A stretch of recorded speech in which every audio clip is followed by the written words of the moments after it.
Hey there, it's Jake with the Run from the Norm podcast. Just wanted to give a quick disclaimer before jumping into this conversation with Brian Morrison, who you may or may not know, who infamously won Western States in 2006 and then was disqualified because of a collapse on the track right before the finish line. Crazy story. So much more to it and so much more to Brian. But in this conversation, I had a massive computer crash just before chatting with him. So you'll notice that my video and audio are not what they normally are in these conversations. But fortunately, Brian came through crystal clear, and that is where the story's at. And so you're able to hear him, see him cleanly. So don't let my video and audio distract from what a great conversation this was. And with that, I will just say, I really hope you enjoy this conversation between me and Brian Morrison. Thanks. I think we're live right now. So, Brian, I appreciate you taking the time to chat with me. I've been kind of following along your journey on Facebook for a number of years. Obviously, the story that we're going to get to about Western States and all that, I'm aware of as well. But the first thing I wanted to ask you is, what's the T stand for? What's your full name? Oh, Thurston. It was my grandfather's name. Although Thurston. He hated it so much that his name was Thurston Barr Ames. He went by TB Oh, because he interesting. hated Thurston. But Okay. So yeah, yeah. So yeah. Obviously, I saw the book, and it creates a clear distinction. But I was wondering what your full name is. So Brian yeah, Thurston Morrison. Okay. yeah. And it turns out there's a lot of other Brian Morrisons out there, even in the author sphere. So I've always kind of thought Thurston was a cool name. So Oh, I've totally. embraced it. But yeah. Absolutely. No, that's super cool. So let me ask you. So for those that aren't familiar with you, aren't familiar with the journey, and might not even, in the runner's world, it would be hard to imagine that somebody is not familiar with Western states. How would you describe yourself, if you were introducing yourself to somebody in like one or two sentences? Oh, well, I think I'm just a really genuine, humble, nice guy. Honestly, I think that's how probably a lot of folks would describe me. I'm a huge Pearl Jam fan. I mean, that's way up there. That has, yeah, ranks right up there. And so let's get into the Pearl Jam side of things. Obviously, I've read your book. I've got it right here, so we can talk about it and reference it as well. Some of this stuff is going to be in your book, so I don't want to totally give away the farm there. But you said you were very open to discuss, some of the content there. So, where did the love from Pearl Jam start? Where did that come from? Because obviously you're a Pacific Northwest guy. Yeah. Well, thanks for asking. So, I was like middle school age when 10 came out. So I was embarrassingly still listening to like John Bon Jovi and Poison and Dan. Did you ever get for the big hair? No, no, no, no. But I had some pretty terrible taste in music. And it was really, I worked a job in high school washing dishes at the sort of go-to breakfast joint in Anacortes where I grew up. And the head cook and the prep cook, Alex, who was a classmate of mine, Alex is a really talented musician. I don't know if Dave was a musician or not, but clearly had really great taste in music. And one of the records, No Code, had come out, pretty close to then, and they played that album a lot in the kitchen, and it resonated with me. And I certainly knew Pearl Jam prior to No Code, but that album really was the one that kind of lit the fire. And then when I was a freshman at Western in 98, that's when Yield came out. And that was the one that really hooked me. And then that was the summer of 98 is when I saw him live for the first time. And then there was just no going back. So I love their albums, but it's the live experience that has completely hooked me. Yeah, so there's a couple of things that I want to touch on there. One of them, I want to come back to Western because we actually have a mutual tie with Western.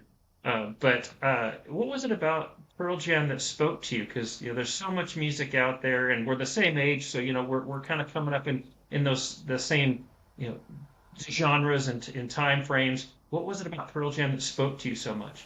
Yeah, I mean their live performance was and continues to be unlike anything. At least nothing moves me the same way. They to me are a real easy group of guys to root for. They seem to have, they've had some have had addiction issues here and there, but for the most part, they seem like really great guys who have just supported great causes. They're well respected, and they're just an easy band to root for. So, What was your first favorite song?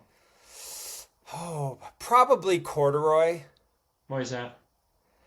I don't know. It's funny because I'm not. I mean, I pay attention to lyrics more now, but I've always been more a melody guy. And Yeah. I know people really love Eddie Vedder's lyrics, and I do too. But there's a lot of songs I couldn't even sing along to. There's just certain melodies that I really like, and Corduroy was the first song I ever saw them play live, and so that was the song that hooked me. And there's always going to be a special spot for Corduroy. Are you a musician too? Sorry, what's that? Are you a musician too? Oh gosh, no. I wish. No? Yeah, no. No, I don't have a musical bone in me, but I enjoy it. Listening. Yeah. So what were you like growing up? You said Anacortes. What was it like growing up for you? What kind of kid were you? Were you, into sports? Where did running come into the picture? Siblings, things like that?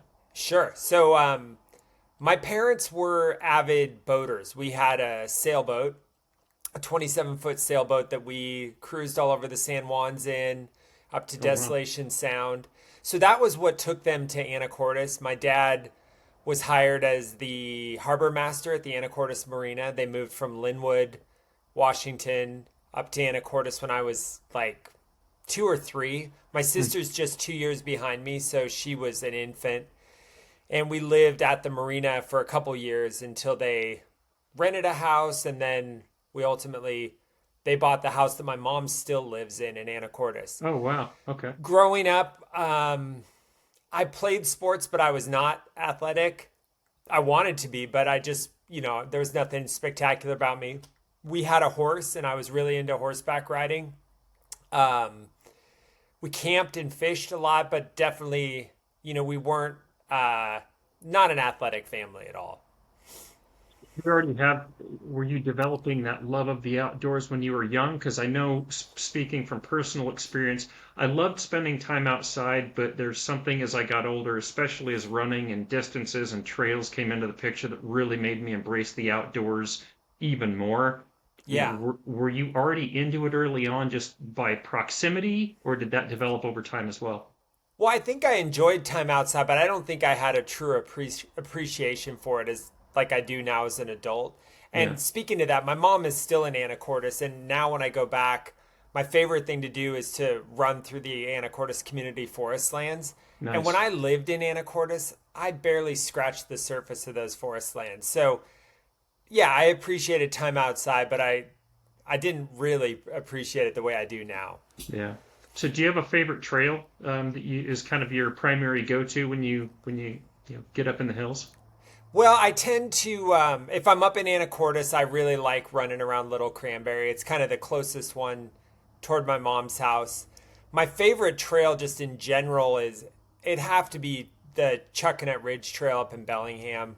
I just Mm, have really fond memories. That's really where I started trail running with Fairhaven Runners, and Chuckanut was my first 50K. So those trails have a special place in my heart. special And I place. proposed to my wife up there on that same trail. So yeah, definitely that's my favorite one. Definitely a special spot. So where did running kind of come in a little bit more of the trail side of things and distances and spending more time out exploring? Where did that all come from? Where did you get involved with Fairhaven Runners? Yeah, great question. Well, so I was not a runner at all growing up. Running was the punishment. I played baseball and football. I wasn't really particularly good at either, but running was always the punishment. If you Yeah. fumbled the ball or dropped a fly ball or missed a grounder off your glove, the heel of your glove, you were going to be running laps. And so running was just never mile day I dreaded. But in college, my uncle proposed that we climb. It was over the holidays, and he proposed that we climb Mount Rainier together. And I'd never done anything like that, and I was terrified, but also really excited by the idea. And so I was like, "Sure, Uncle Bill, but how do I go about doing that?" And he said, "Yeah, just start running like 20 miles a week, and that'll give you fitness base, and we'll climb something a little smaller a month or so beforehand and make sure you're good to go, and then we'll climb Rainier. And so that was really the first time that I ran with a goal in mind, I guess.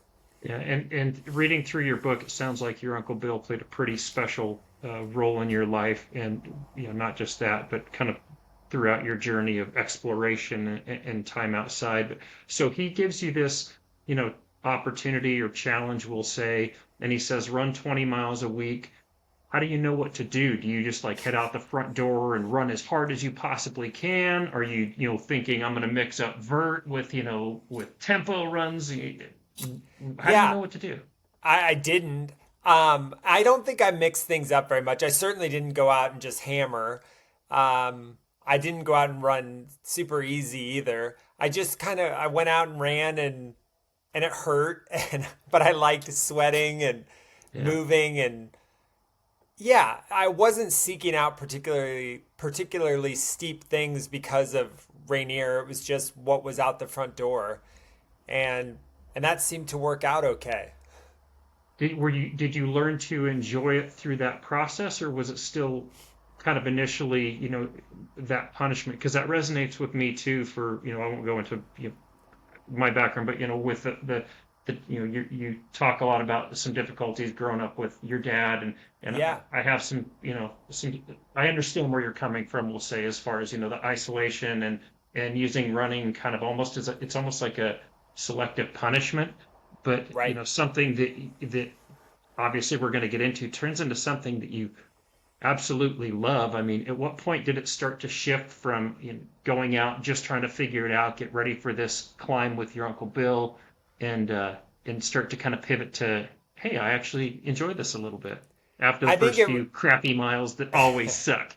Yeah, I think it was really once I discovered trail running, because what happened is I was running mostly on road because I don't think I even realized trail running was a thing. And then we climbed Rainier, and that went pretty well.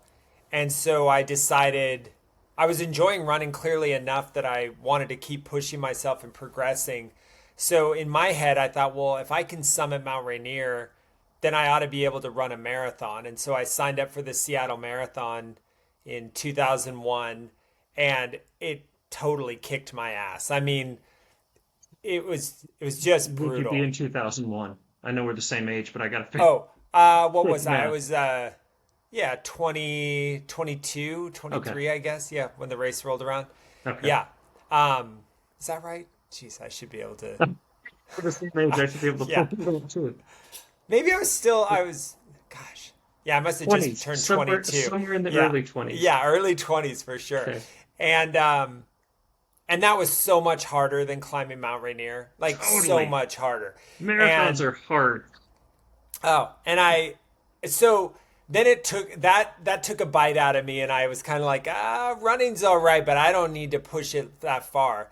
And I finally mustered the courage to go run. I'm a little bit of I think I'm a friendly person, but I also enjoy my own company, and I'm not the first one to go seek out a group activity. But I did keep seeing these Fairhaven Runner, this was in the days of print media. And so all the Hmm. like bulletin boards, the cafes and stuff around Bellingham, I kept seeing this sort of lime green Mm. sheet with all their runs on it. And the one that kept jumping out to me was the 6 p.m. Wednesday night trail run. And finally I decided to show up, and it was in the winter. So, at 6 p.m. it was dark. So we're running with headlamps and running on really technical single track trails. And it was so fun. I was just hooked immediately.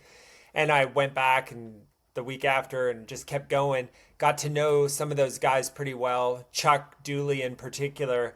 And they kept talking about this 50K that they were going to run. And I wasn't even doing the math. I don't think I could have told you how many kilometers a marathon was at that point. But finally, one day, Chuck invited me out on a long run, and we ran like 20 miles of the Chuckanut course. And it was a night and day difference from the marathon. And even though we didn't run as far, we climbed a whole lot more. And time on feet wise, we were out there longer, but it was awesome. And so it kind of recalibrated my thinking. And even still, he was like, well, you should run Chuckanut. And I was like, well, how far is that? And he said, it's just a little longer than a marathon. I was like, no way. I swore to myself I'd never run that far again.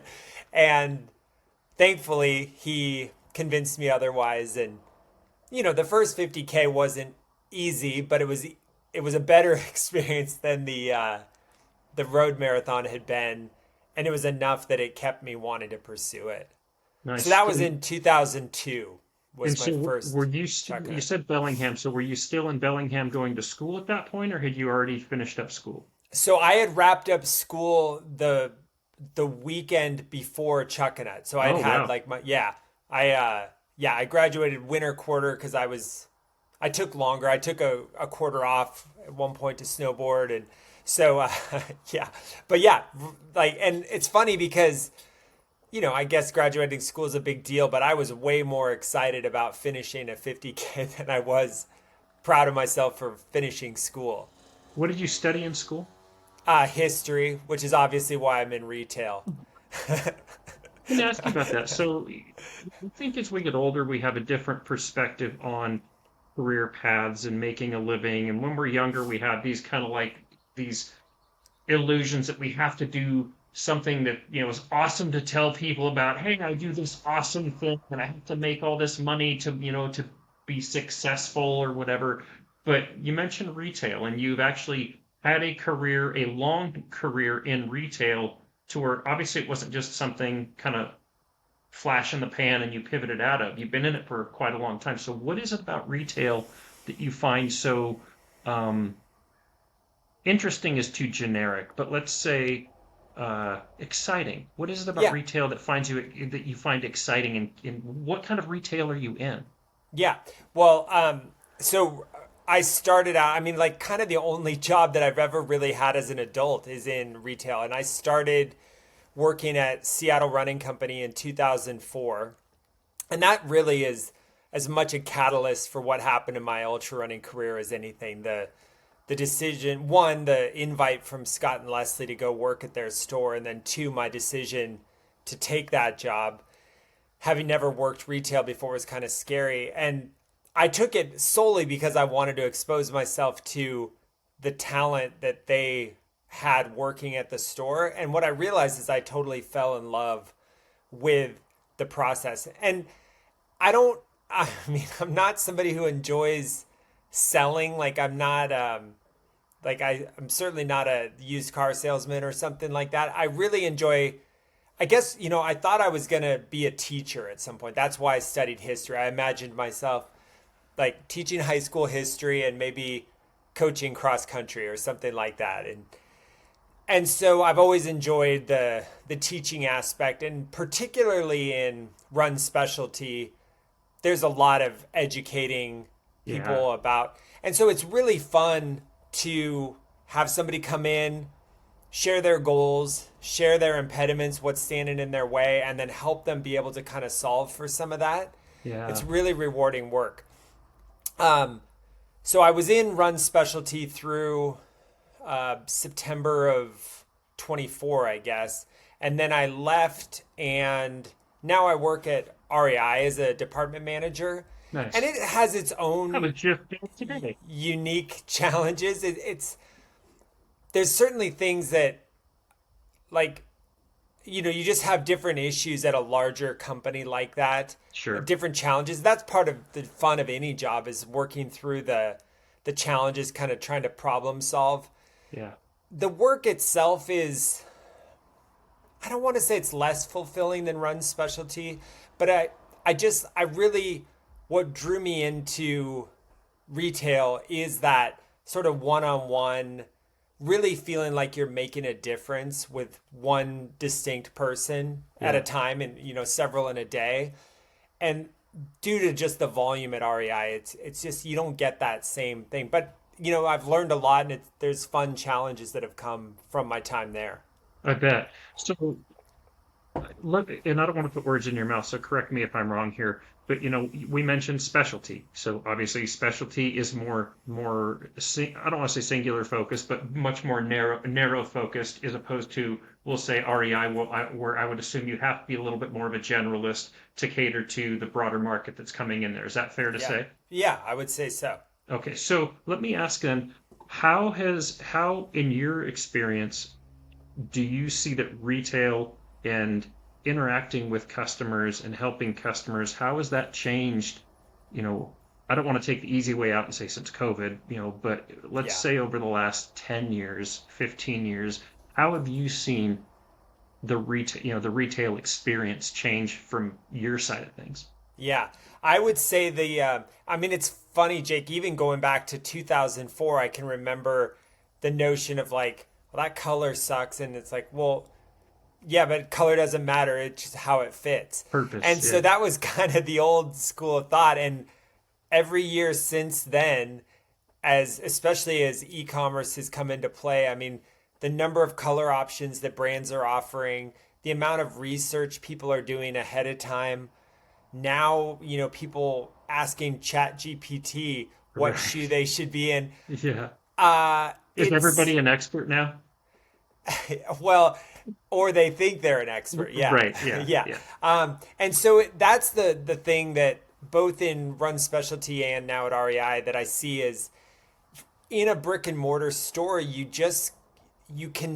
can't ever, even at the scale of REI, you just can't ever offer the plethora of options that you can get online. And Yeah. so it's in an interesting place where, I mean, if you don't have an e-commerce business tied to your brick and mortar, I don't know how anyone does it, Yeah. because certainly just that giving great, good old fashioned customer service and expertise, if you have a color that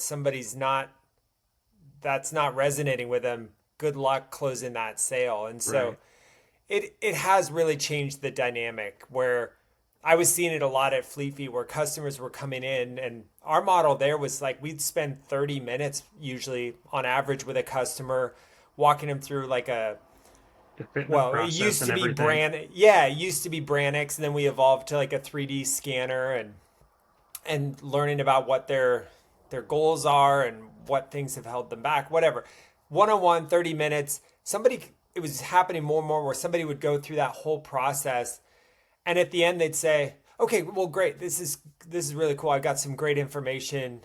Thank you so much," and leave. And it's like, ooh, that's a tough business model to Bunch to spend get. 30 minutes for time that somebody got for free from you to Right. not end in any sort of a sale. So it's an ever changing landscape for sure. What about with all the rise? Because with e-commerce, it's easier than ever. I won't say that. Well, yeah, I will say it's either easier than it used to be. Not saying that it is easy, but there's so many new brands, so many boutique brands and niche Hmm. brands. How does that impact the larger scale, like an REI, where you've got the big brands, obviously the big box that you're catering to, but now you have so many other, shoe companies, apparel companies, things like that. How does that impact, Yeah, well, the it's experience? hard because I think our buyers get drawn to this stuff, and they do bring some of that stuff in, and yet at the end of the day, it's the Brooks and the Hoka and Yeah, the things that the Asics, the Ultras, those are ultras the and yeah, ones that sell. And so it's really easy to get sort of distracted by this cool niche stuff, but um, the kind of boring answer is at the end of the day, it's Brooks Ghosts and Hoka Cliftons that are doing the bulk of bulk of the heavy the lifting. yeah. Yeah, I was worked at a specialty running store too, and saw the same thing. And we'd go through the gait analysis and really try to do that education process. But one of the things that I would assume would be pretty cool about retail now is, you know, I work remote a lot now, and I really miss connection with people, which is actually a big impetus for starting this podcast, is to just talk to people again about shared interests and things like that. But I would assume with retail, although it does change, you still get that opportunity to to have a conversation, which Hmm. is getting even harder as time goes on to really interact in a meaningful and authentic way with people when, it's kind of online is really the way we have, a lot of people communicate. But Absolutely. I would think that there's a lot of reward at the end of the day, even though it's probably exhausting, especially if you enjoy that solitude and you do reset in your own headspace on the trails or wherever that might be, giving yourself to people like that. But it's got to, at the end of the day, be rewarding. Like you're actually providing value and making a difference for somebody. Yeah, for sure. I think my wife gets a little frustrated sometimes where it's like she'll want to go hang out with a group of people or something after I've worked a busy Saturday. And I'm really good when I'm on and at work, but I am definitely introverted and Yeah, I don't draw energy from those. Like, crowds. I enjoy it, but it really saps me. And Yeah. so it can be hard then to turn around and want to go be social. It's just kind of like, I You just you want a seem little like a peace and very quiet. observant guy. Like you would be the guy that's very easy to because you seem very obviously easy to talk to. You're very open and I appreciate that. But you seem like the guy where you would be very thoughtful, kind of on the edge, watching people and taking it all in and interacting where the opportunity presents itself, but kind of enjoying yourself more just watching Yeah, people interact and how they interact. I think that's a very fair um, observation. Yes. So, have you ever had your own desire to start your own business of some sort with all this time in retail and learning how, commerce works? And there's a huge skill set behind the operations of a business. Have you ever had a desire to start your own business? I mean, yeah, I've thought about it. And ultimately, I mean, that's what I was trying to do with Fleet Feet. So they purchased the Seattle Running Company in Hmm. 2010. Yeah. And Fleet Feet's are franchised, but then within that model, there's also the corporate owned stores. So we Yeah. were a corporate owned store. I Oh, was okay. hired to be the operating partner with a plan initially to go to full ownership. The challenge is just I mean, any retailer I'm sure will tell you this, and especially in the West Coast higher cost markets, It's it's hard. so challenging. Oh Yeah. my gosh, the Unless you margins are want to go at just scale and you want to look at multiple locations, which yeah, then you're extending yourself even more. And yeah, I can yeah. imagine. So, So, but what I okay. will say is one of the things that was really fun about Run Specialty is, and Fleet Feet gave me a lot of freedom to pursue things that were related to the store, but were kind of passion projects for me. We put on a trail camp on Orcas Island Oh, that wow. was really fun and actually very profitable. And then less profitable, although still profitable, was I put on a 100-mile race, the Tianaway Country, Oh, is that during you? my time. Oh, That was my race. Yeah. So during my time as the operating partner for Fleet Feet Seattle, that actually really helped offset our operating. I mean, we were kind of like right on, you know, some years we were lost a little in retail, some years we were up a little, but it was kind of like flatlined. And then our events, our training programs, those were the things that would put us into make up the profitability. difference. And so I did think for a while, and I still sometimes think like, gosh, if I could figure out, particularly with the trail camp, that was Hmm. just so much fun, and people found it, I think, really rewarding. The 100-mile race directing, it was fun, but it just stressed me out. I mean, the other thing about me is that I'm a worrier for sure, and Yeah, me too. turning 100 people loose or turning people loose on a 100-mile race in the Tianaway, it scared me every single year. And Like thankfully, we always got everyone back in one piece. But gosh, it just, I think it took years off my life. I just worried so much. I can imagine. I've thought, like I think a lot of runners over the years, I've been involved in races, helping support as an RD and things like that, and I've wanted to do my own, and especially, where I am, my I don't want to say specialty, but like my focus was the 100 milers and stuff too. But I'm that same way where I'd be so worried to the gnat's ass about everything and, worried about every little person taking, going off course. And Oh, yeah, I yeah. can imagine that keeps you up at night. So let's step that back a little bit, and go back to where the retail kind of sounds like it came onto the scene for you, we'll say. back when you started at Seattle Running Company. Hmm. So where did that come from? You go from running 20 miles to get ready for this summit with Uncle Bill, and then what's that middle point look like from there to suddenly you're at Seattle Running Company, surrounded by your idols, people that are Right. just pillars of the sport. Yeah. So I ran that Chuckanet 50K in March 2002. I had just graduated. I stayed through in Bellingham and worked at the yacht charter company that I worked at all throughout school through that summer. And then in the fall, without really much of a plan, I went back to Anacortes for a bit, stayed with my mom. Totally just was like, well, I'm not really thrilled to be back in Anacortes, but I'm going to use this as an opportunity to train. And so by that point, I was well aware of the ACFL and I was out on those trails every day and training like it was a job while I kind of figured out my next step. And it must have been spring of 2003 then.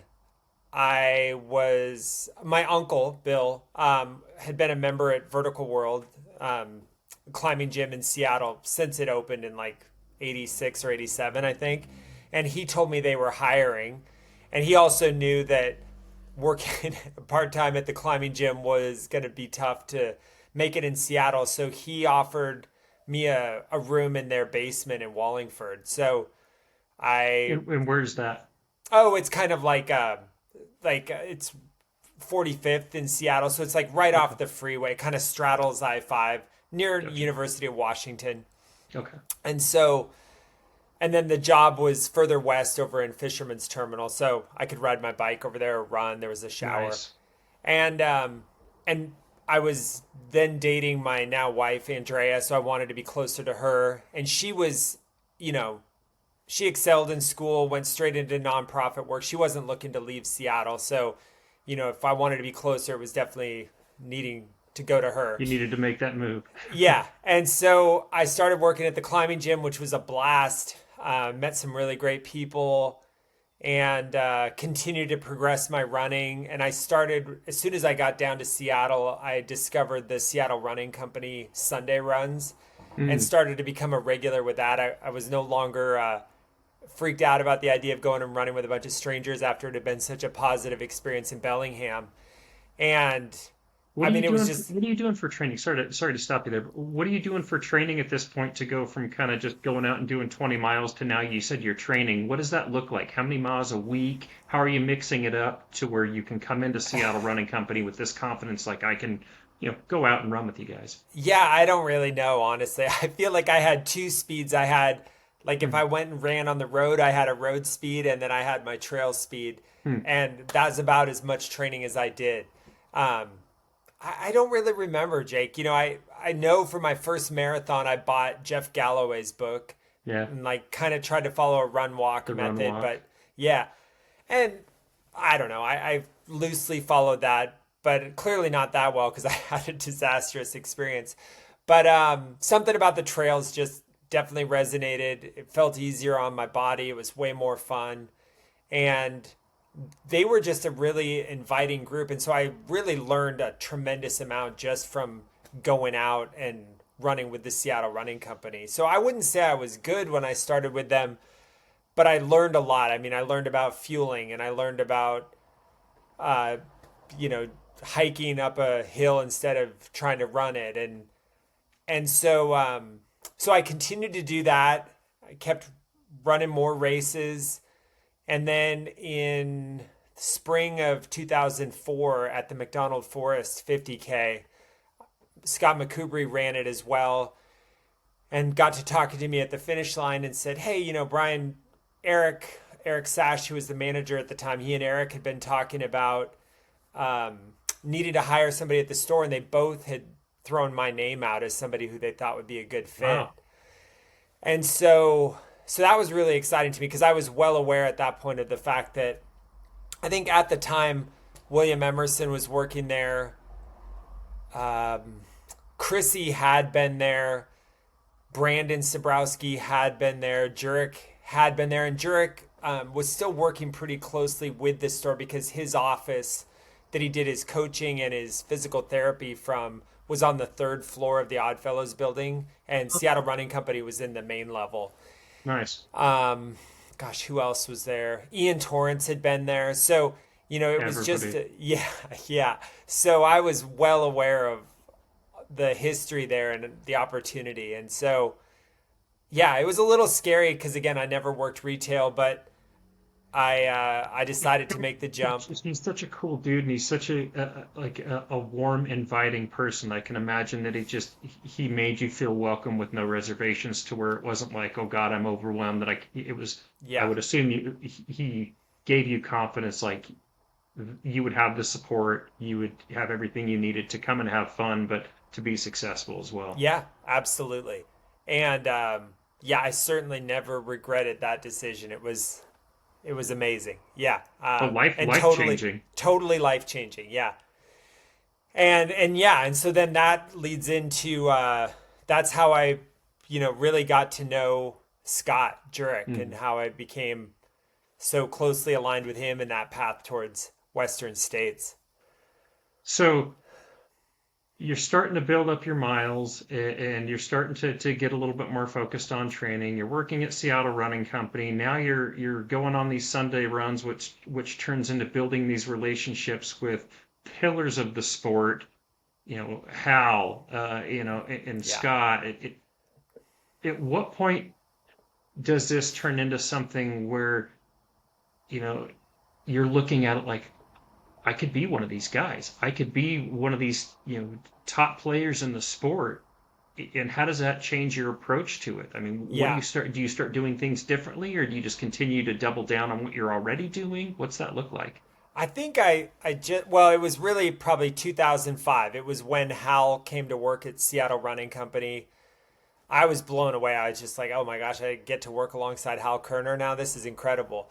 And he was so kind. I mean, he was just, he had every reason to be full of ego and brash confidence or whatever. And he was just so great. I mean, he's an amazing human being. And he no doubt my running leveled up when Hal came to town. Like I just so desperately wanted to be able to run with him, and that spring of 2005 was really my best racing that I ever did. And Hal and I were like neck and neck in three straight 50Ks at Chuckanut. I got him by like 43 seconds, and then we went up north and raced in Canada at Diaz Vista, and same thing, less than a minute separated us. And Nice. then maybe my best race ever was the McDonald Forest a year after I'd been offered the job. Jurek was running that year. Brandon, Hal, Dusty Olson, I think, was running. Mm. And yeah, and I got Hal again by like 40 seconds. And so, yeah, Hal really helped push me to a new level. And I think ultimately, like, probably because of Hal, Scott Jurek had such appreciation for the runner that Hal was when he saw me, running with Hal and even, getting the best of Hal a couple times. I think that's where I really got onto his radar.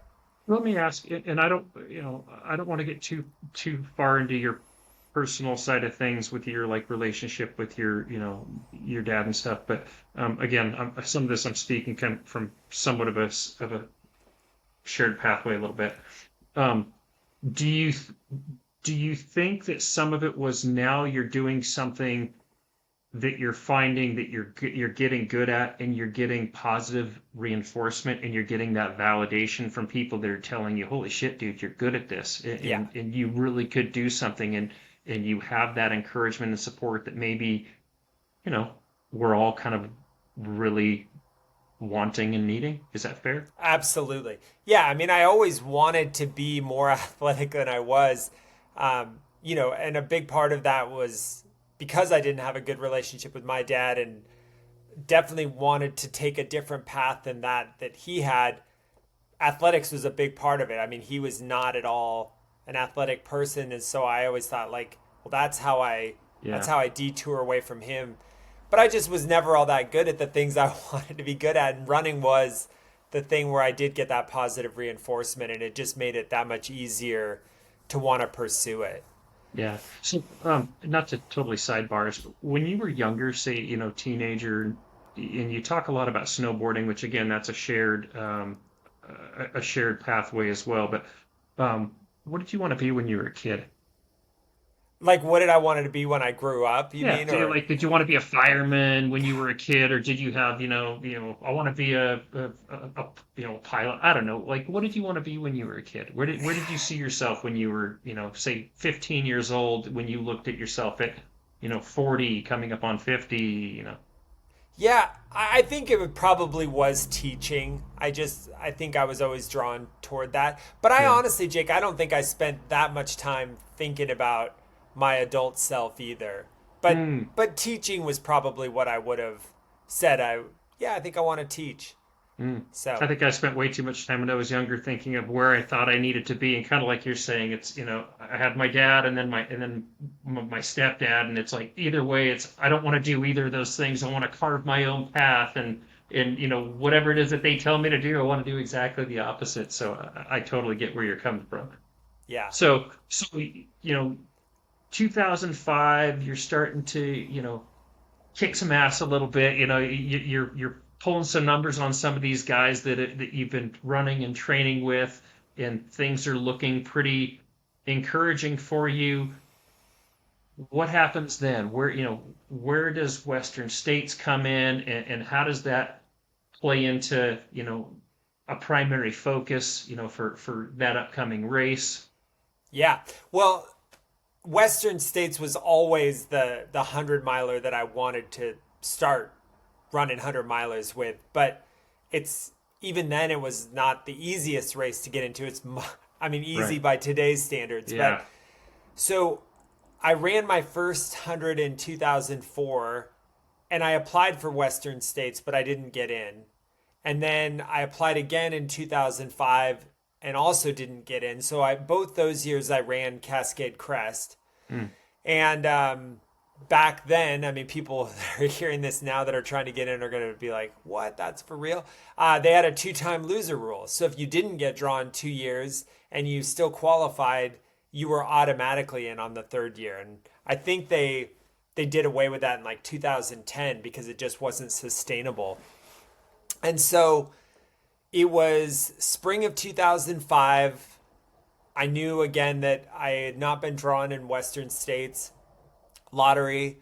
I was coming off great racing, and Scott Jurek, who I knew a little bit through the store, but we'd never trained together at all, invited me out. He needed to do his last long run before his final and seventh victory at Western States, in which he was then going to follow up with racing Badwater. And so I just assumed, honestly, when he asked me that Uli Steidl or Hal or whoever he might have chosen otherwise couldn't go. And so I was like next best option. But we weren't very long into the run when he started talking, just very openly sharing, hey, Brian, this is going to be my last year running Western States.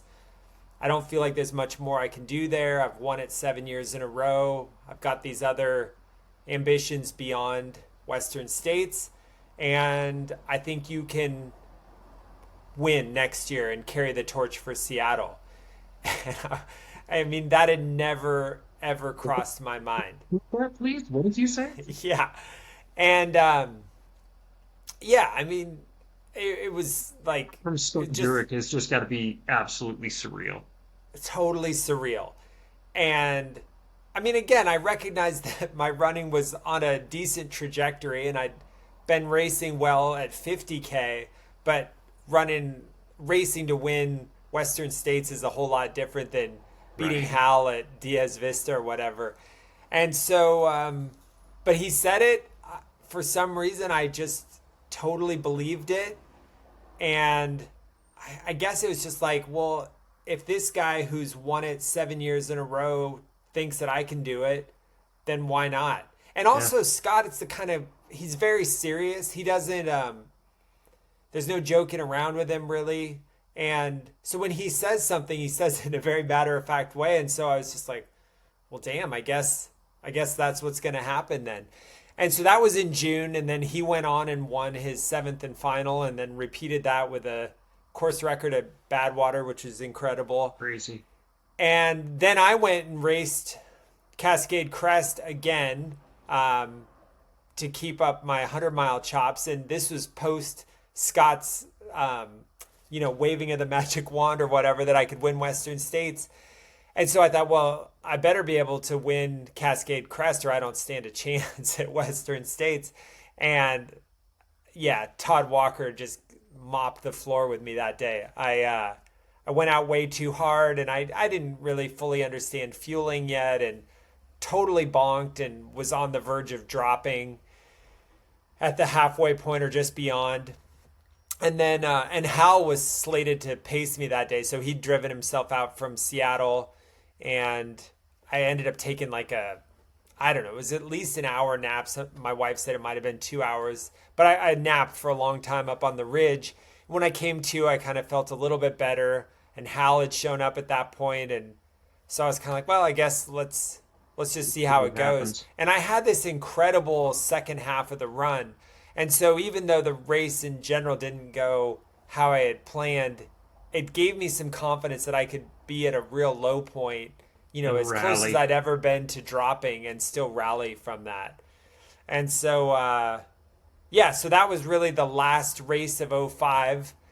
And then training began really in earnest in December for Western States. So Scott, there was a group of us. It was myself, and then Justin Angle was also running, and he was working at the store with me.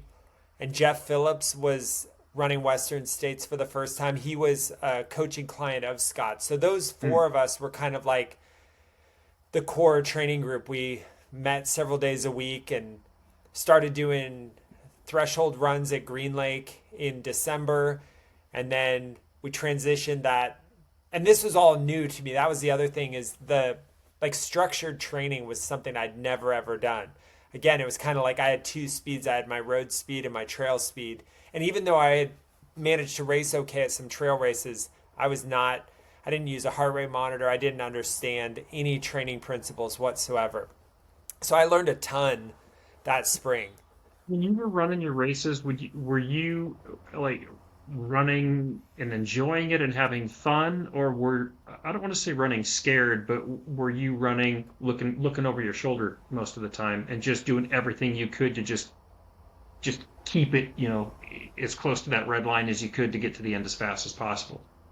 I think it probably depended on the race, and okay. I wouldn't say running scared, but yeah, it probably depended on the race. But I got to a point where I was racing to try and be near the front. Like, winning was great if I did, but it wasn't even about just winning. I just was trying to better really my result. If it was a race I'd run before, like how much quicker can I run now? And that was really the first time in my life where I was feeling some level of athleticism. So that excitement of like being fitter each year for several years was really exciting.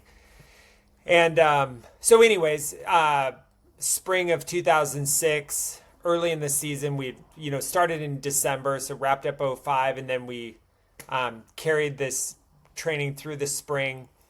I had the opportunity, actually, I touch on it in the book, so you probably seen this, but I was invited to go to the Copper Canyon with Scott as part of what turned out to be the Born to Run trip, which I can't help but think sometimes, like, gosh, I wonder how my trajectory would have turned out differently had I been in Born to Run and then won Western States. Like, I don't know. I'll never know. Storybook. I actually a couple of weeks ago, I just chatted with Eric Orton and had a conversation with him, and kind of talking about that magic. It's really crazy as I was reading your book, just how even on the periphery of the Born to Run stuff, like you were really like there in kind of this what I would call one of the coolest times for trail running, when all these things are happening while it's still kind of a fringe, Oh punk yeah. rock kind of thing to do, and it's not so well known, and you're running with all these people, and it sounds like Scott. I was kind of trying to figure out how your relationships were with all these people. Was it friendly? And you guys are kind of like, I'm gonna kick your ass. No, I'm gonna kick your ass. But it Yeah. almost sounds like with Jurek, it was like you looked at him much more like a mentor. Is that Absolutely. fair? Yeah. Yeah. Um, I was very appreciative of everything he did for me and just the time spent with him. I learned so much and I mean, it was really one of the greatest gifts ever given to me, just how the fact that he shared with me that belief and then showed me sort of his path to get there. But and I don't think I'm like the funniest person out there, but I do like to joke around and I'm all about working hard, but I also want to be able to joke too. And Sure. Scott, like it just never, not that he is not funny, but it just his demeanor never welcomed that. And he's Interesting. 5 years older than me, so I always felt a little bit, even though he was not ever coaching me, we were running as friends. He definitely always felt like just his whole personality was such that I felt like, oh, I don't want to joke around too much. I want Scott to know I'm taking this seriously. Yeah. And so Justin and Jeff would really help that. And Allison, like when she helped out at some of the camps we did, like I had enough people around that we could kind of still keep it light. And then it's like, oh, Scott's here. Like, let's be on our best behavior. Temper that a little bit.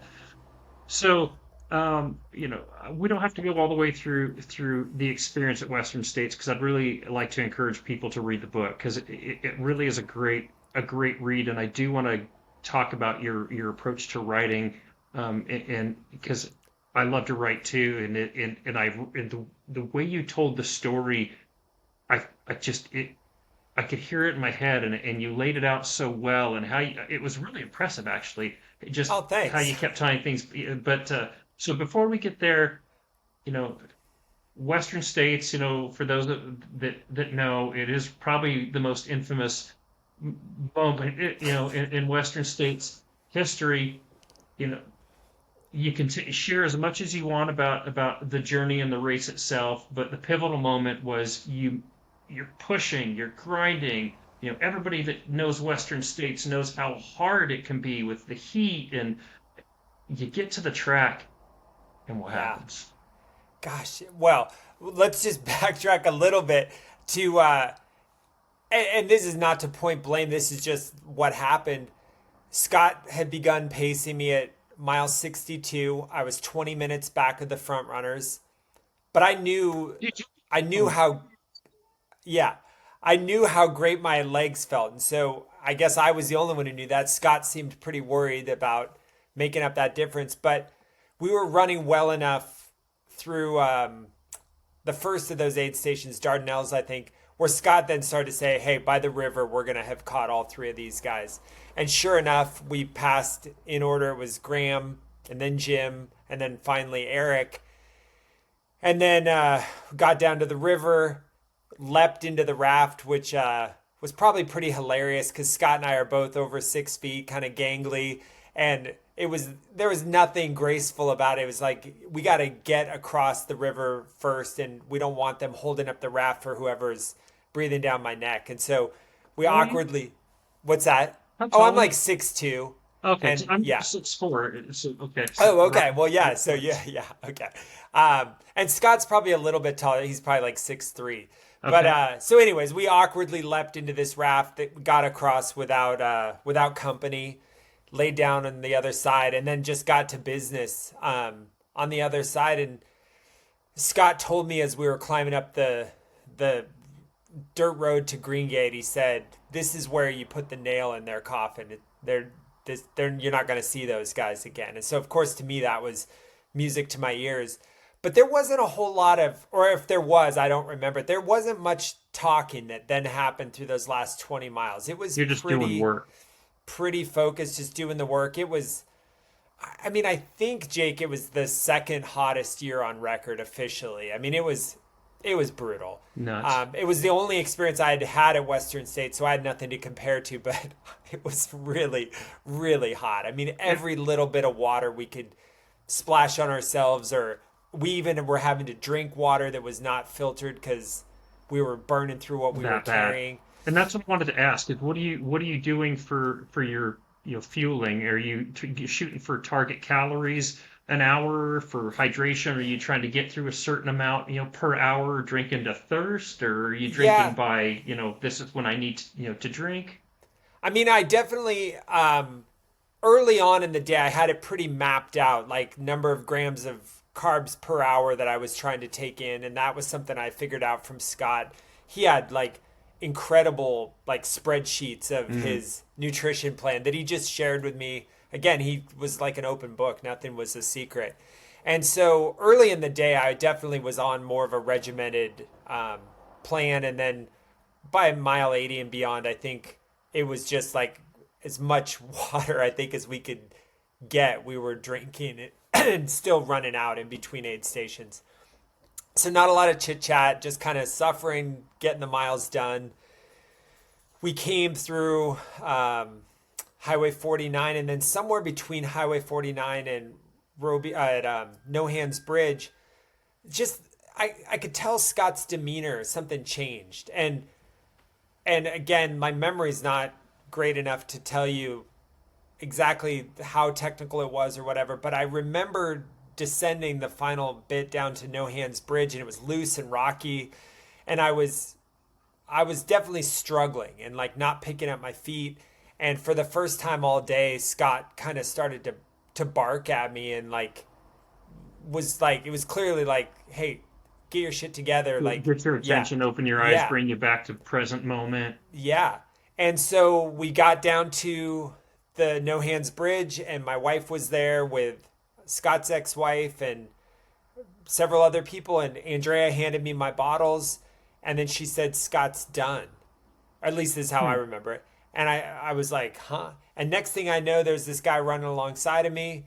He said, hey, I'm Jason. I'm going to take you to the finish. And then Leah is telling me, Graham's only 2 minutes behind you. You got to go. You got Oh to go shit. now. And so all of a sudden, it's like, oh, damn. Like, I'm not losing this race now. Yeah. And so Jason and I left that aid station quicker than Scott and I had been running for the last several hours. And I don't say this to blame Jason. I mean, he was just given a He's just like, trying to hey, get you to the finish. exactly. His instructions were like, hey, you got to crack that whip, get him to first across the finish line. And so as we're climbing up toward Roby Point, I'd shift into a power hike, and Jason would be like, hey, Graham is right behind you. We got to keep going. So we're just grinding, grinding, grinding. And we got up very near the top, like just before you enter into the neighborhood. And there was a glow stick hanging in a tree. And it's a strange memory because it's like I knew it was a glow stick. And yet somehow I was so out of it that I convinced myself that it was Graham's headlamp, like literally Oh like no. Yeah. 20 feet behind me. And it was just like, Man, at that point, just like head down, just hammering. And people that were there, I mean, I haven't seen any of those photos. I think Luis Escobar had some that he was looking for, and he just said they're on like an old hard drive and he can't find them now.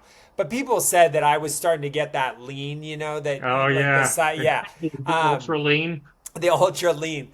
And, but still, I guess I was just, all as fast as I was able to go.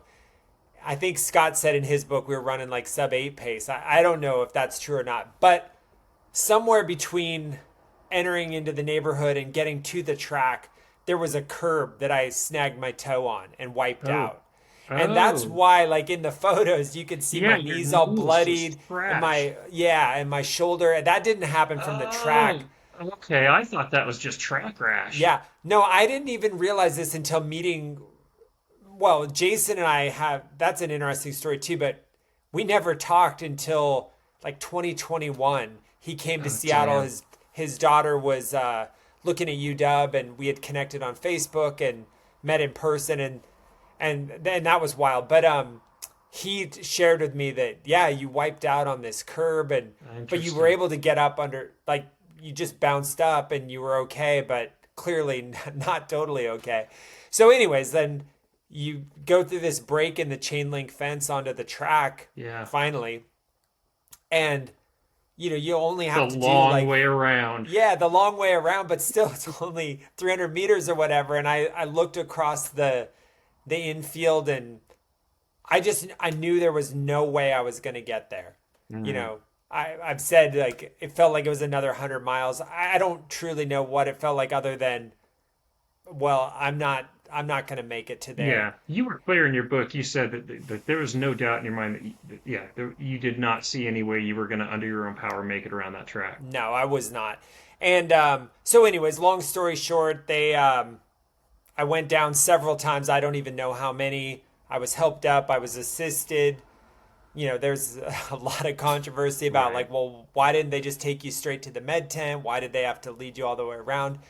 I don't know. I mean, who knows what you're gonna do in Yeah, that? you do what you Yeah, feel is right at the time. They're yeah, just, I mean, you're at the end of Western states. I can yeah, imagine that, for your own benefit, they want to help you realize this dream, and it's right there. yeah. And so anyway, but I blacked out almost immediately, so I remember none of that until I came Crazy, to in the med tent. And the crazy. first thing I did is I turned and vomited. I was very nauseous, and then they asked me where I was, and I knew I was at Western States. And then when they asked who won the race, I said Scott Jurek won it, and they said, "Oh no, he was pacing you. You won." And I had the wherewithal to say, like, that can't be. I don't remember crossing the finish line. And they assured me that I was first across. And anyways, then at that point, they had done a blood draw and measured my blood sodium level, and it was pretty low, dangerously low. And my mom and my wife caught wind of that, and they insisted on getting me to a hospital. So an ambulance was called, and I was hauled off, thinking that I'd won because that's what I was told. And then, And yeah, then everything just kind of goes from there. yeah. But I really do think, kind of just going back a little bit, Jake, I think mentally I think physically I was probably done at, I don't know, Green Gate, maybe, who knows. But mentally I was able, my To my will mental state, yourself. yeah, my mental state overrode all those physical signals to like pull the plug. And it was like as soon as I actually laid eyes on the finish line, it was like a switch was flipped, and it Yeah. was just game over. Um, Yeah, and so that was one of the big, it's still an ongoing conversation with the ultras, is that it's so much more a mental game than physical. If you put in the work, but it really, those farther miles, it comes down to that mental game, to where I could totally see where the body's done, but you can will yourself a little bit farther. But you ended up hyponatremic. Is that what I understood? yeah, it's interesting because that was the initial diagnosis at the finish line, and then Lisa Bliss, Dr. Lisa Bliss is her name. She's I think she's now in Seattle, but if I remember correctly, post Western States, she was in Spokane, I think. Hmm. Anyhow, she asked for access to my medical records, and because she was going to, it was some kind of a convention, I think in Texas, maybe in Austin, and like Tim Noakes, from Lore of Oh Running, yeah. Tim Noakes, Uh-huh. and Yeah. all these endurance doctors and specialists were going to be gathering at this convention, and she wanted to go over Use with you as them, kind of and like a case study or something. yeah, and so she said what was interesting, and I should have probably reached out to her in this book and kind of maybe clarified if she even remembers. But I recall her saying that I was mildly hyponatremic, but to be dangerously so, but I was also dehydrated. So there was kind of it wasn't just that I had diluted my sodium level by overhydrating, because I was dehydrated and mildly hyponatremic. And her takeaway, if I'm not misquoting her, was basically that it was heat exhaustion. And she definitely believed that there was something to the notion of how it feels to me, where seeing the finish line was almost as though You crossed like it. I did it, and that was that game over, at that Just shut point. it down. Interesting. So, you mentioned her, as a doctor. What role did Bob Lind play in the story? Because I'm friends with his son. That they're here in Idaho. Paul and his Yeah. son Cody. So and obviously been to Western states. Oh, And shared he some of he that was the experience with. hero. I Yeah. mean, he's totally my hero. So how did He, how did he change everything for you there? yeah. Well, so I went into the hospital either late Saturday night or early wee hours of Sunday morning. I guess probably more like Sunday morning because my time was a slow winning time. It was 18:05. So what would that put it at? Like it was after 10 o'clock. So maybe it was just before. Um, maybe it was just before midnight. I was in. But either way, Saturday night, early Sunday morning, I was admitted into the hospital. I learned Sunday morning while I was still there, like fully still in my race garb with blood all over me and everything, that I was disqualified and didn't win, didn't finish, didn't have a buckle, certainly didn't have my name engraved on the Wendell Roby Cup, didn't have a Cougar statue, and the hospital was saying, your CPK level is through the roof. You're going to be here at least through Friday, and this was Sunday. Man. And it's just like everything coming crashing down. At that point, I just wanted to be home and, kind of resume some sense of normalcy. And on Monday morning, Bob Lind came to visit me in the hospital to see how I was doing. Just the kindest, great. I mean, so great. And I told him what the plan was, and he said, "Well, why do they want to keep you till Friday?" And I shared that I had rhabdo and my CPK level was through the roof, and as he explained it to me, he said, "Brian, the only time they see these numbers is when somebody's had a heart attack or some real traumatic event." He said, "The reality is that ultra runners, these numbers peak 24 hours post event." He's like, "We don't really know what a normal CPK is after having run 100 miles because most people don't need medical attention. And so this stuff's not even being tracked." And Well, in extreme conditions like that too, like yeah, Western. yeah. And also, Jake, if I'm not making this up, they had just started doing like blood testing, not Mhm. for drugs, but just blood samples at the end of Sure. Western states. And a month or 2 months after the race, I got my post race CPK level back. And I want to say it was like, and you could see where you rank. It was like under, like it wasn't like I finished and had a CPK that was well above everyone else. I mean, it was low medium, I think, maybe I'm making this up. But so again, the point is that number clearly ramps up for about 24 hours. And then, you know, in most cases, our kidneys work through that excessive muscle tissue breakdown, which just sounds terrible that we're asking that of our kidneys. Anyhow, Bob said, "Well, you know, why do they want to keep you?" And I told him, and he said, "Well, Brian, would it be all right with you if I spoke to your attending physician?" And I said, "Yeah, of course, please." Please. And yeah, and it was probably 20 or 30 minutes later, kind of sheepishly, that doctor came back in and he said, "How are you feeling?" And I said, "Great. I want out of here." And he said, "Well, I just had a long conversation with Dr. Lind. He's a lot more comfortable with these numbers than I am. And I'm going to defer to his expertise and we're going to let you go home." And he said, "But you just have to promise me you're going to keep drinking. And if you have any sort of setback of any kind, get yourself to a Urgent medical care. professional." Yeah. And so on Monday morning, like just shortly after Bob visited me, they were signing my exit paperwork and kicking me out, which was incredible. Uh, Probably waiting for a shower and getting cleaned yeah, up oh and yeah, changing your yeah, clothes. yeah. Man, I mean, really, anybody that hasn't read it yet, they have to get your book and read it because the pictures in here too. oh yeah, I really owe. Oh, I owe huge thanks to Michael Kirby. I Crazy.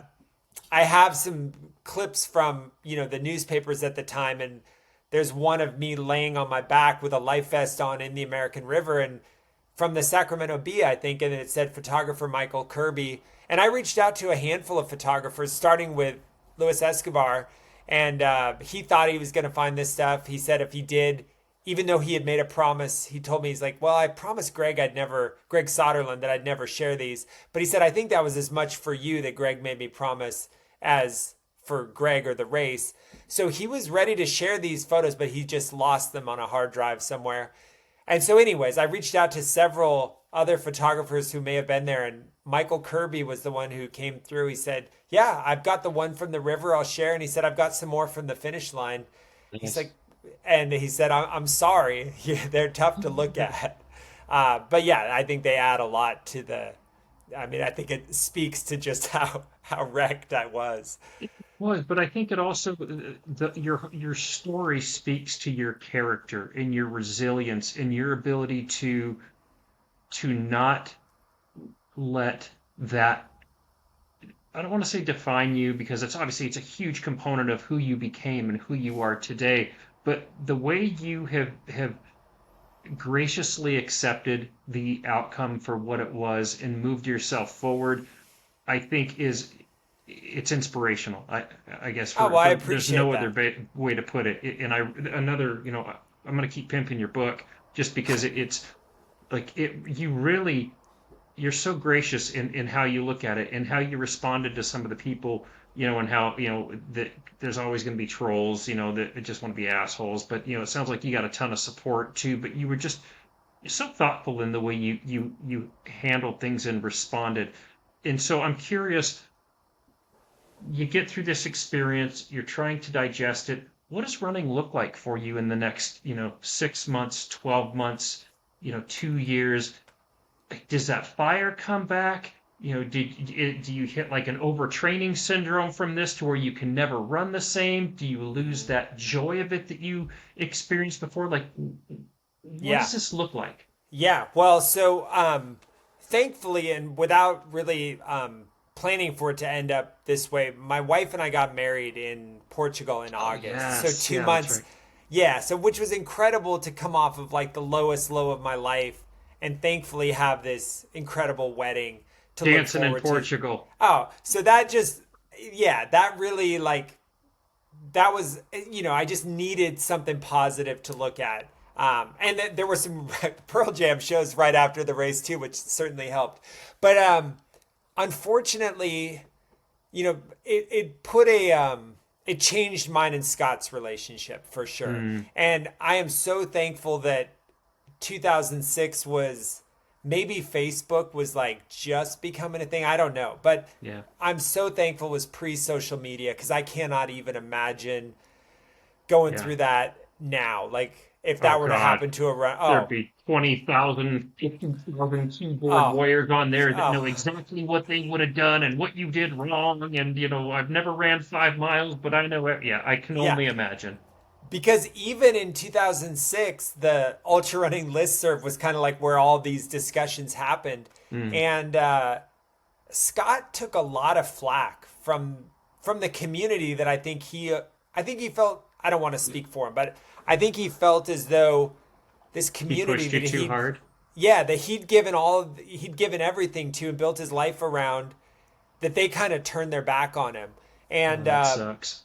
yeah, and I get questioning some of the stuff, and Right. You can but understand how people might have those thoughts and considerations, but I've never met Scott, but it sounds like from your experience, I mean, that's got to be heartbreaking for a guy that has given everything to the sport, and only, I can assume, just wanted to see you succeed. yes, and yeah, I mean, it breaks my heart when I think about, his legacy at Western States definitely was tarnished by pacing me in 2006. How it all turned out. Yeah. And but then on the flip side, I kind of viewed it like, well, hold up, yes, I was incredibly fortunate to have Scott show me his path toward victory and to take me under his What wing. worked for him? But I still did the work. So just because my view of it at 27 was, there was a lot of, oh my gosh, how could Scott run this kid into the ground? And Scott should have known better and this and that. And it's like, well, I'm an adult and I did the work, and Scott didn't run that race for me. I raced Right. myself into first place.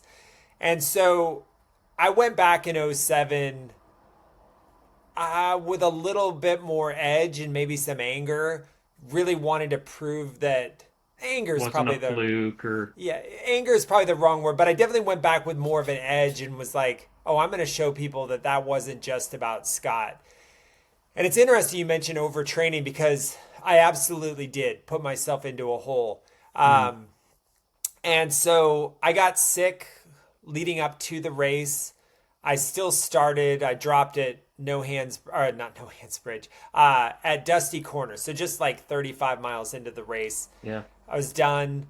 It was devastating. I had a fever like the week leading up to it. I had no business running, but again, you put so much into it training wise, and then also given the everything that had happened the year prior and wanting so desperately to prove that I wasn't just a one hit wonder who Right. Scott had, willed into victory or something. And so, yeah, and really like, so I dropped early and then I just had this lethargy that I would just, every time I would try to run even a little bit of uphill, my heart rate would just spike. It's just terrible. And I just didn't know what was going on. And actually my training partner at the time, who was also planning to pace me, Michael Sanders, was experiencing something similar. And so I don't know if it was a like a bug that we had or if it was overtraining syndrome or what, but somehow we raced not Western States, White River in end of July that year. And I had an incredible race. It's like the week of, things kind of started to feel good again, and all the work that, because I was incredibly fit, I had just put myself in a bit of a hole. So it was like my body just needed a little recovery. And I ended up finishing second to Mike Wolf at White River. Damn. And so that was pretty exciting. And probably as race results go, that was like my best result ever because that was still the 50-mile national championship. So I was second. It was a distant second to Mike Wolf, but still. That's And impressive. then, yeah. And so then that got me kind of like confident and again, and I was like, okay, well, I'm going back in '08. And then, easy to say because I didn't actually get to race, but I think the fittest and most mentally put together I ever was for the race was in '08. But the week of, there was a fire leading up to the race, but the week of, on Wednesday, they pulled the plug on the race. Yeah. And boy, that was 2006 was depressing for a lot of reasons, but '08 was like a whole nother level. Just that sense of having the rug yanked out from under you and never even getting to start. When And you feel so prepared. yeah, and there was undoubtedly the cumulative effect of '06 and '07 too that Yeah, I added bet. to that. But that was when things really kind of mentally, like physically I felt great, but mentally I was just like, I'm over this. And I did end up going back again in '09, and I got as far as Forest Hill. I'd been puking for hours and I just got tired of suffering, and I wasn't mature enough or at a place yet where I was willing to settle for just a finish. Yeah. Just a finish, which Yeah. in Right. hindsight, I could have. It was a very similar day to what I had in 2016, actually. I just was bound and determined in 2016 to finish, where in 2009, I still had aspirations of winning or, being on the podium. And so when Forest that Hill's a was, tough one too. You go in there and you're not feeling it. You even have inklings of slowing down, and it's just so many people, and it's oh, such I a know. party. I can imagine Yeah, it quickly you fall off the rail. You yeah, fall off the rail there. yeah. Um, and then, yeah, I mean, so I was cognizant enough to know that I couldn't just keep going back. Well, one, I don't even remember how I got in again in '09. I was going to ask if you didn't get the finish, I don't know. to get the automatic Yeah, entry. How are you continuing to get in? I don't honestly remember. Hmm. Um, but but I was aware of the fact that if I just keep going and beating my head against this wall, I'm gonna lose all interest in running. Yeah. And so, and then about this in 2010, my son was born in August, and so then shift, to parent Life. and The yeah, seasons have big life changed. change. And but truly every single day, not for hours or even necessarily several minutes at a time sometimes, but there wasn't a day that went by until I finished in 2016 that I didn't think about, God, Morrison, you blew it. You idiot. You were right. You were right there. And interestingly, Gordy Ainsley, who I didn't know, but he came and spoke at, I mean, I knew who he was. He spoke at this camp that Scott had invited me to at Michigan Bluff in May of 2006. So that was my first time ever on the Western States course. And Gordy came and spoke to all of us at the camp around the campfire. And he said something along the lines of, just whatever you do, don't let this race beat you, because if you do, it'll haunt you forever. And truly, no truer words had ever been spoken. I didn't, at the time, it just kind of was a comment that I just, kind of went in one ear and out the other. But then after what happened, it was so true. And I kind of wonder how hard that mental side of things would be after going through what you experienced in '06 and then going immediately back in '07, '08, '09. Like, I would think, and again, I don't know what your experience was, but I would feel like the mental weight of that would be really hard to just let go and go out and have the experience, without all of this stuff in the back of your mind, like, oh God, okay, '06, '07, '08, like, I have to do this. Yeah. Which kind of makes your story that much more remarkable, that you came back in 2016 and got that monkey off your back and got that finish, and then, to where you're at now with writing the book. That's where it kind of goes back to what I said earlier. The way you've digested this and the way you've processed this and the way you kind of like let it lead you to growth and personal, like, I don't know, development and insight to be who you are, where you're at now with the hindsight that you have now, and to have such a positive reflection on it. It's awesome, dude. It really is. It's so inspirational.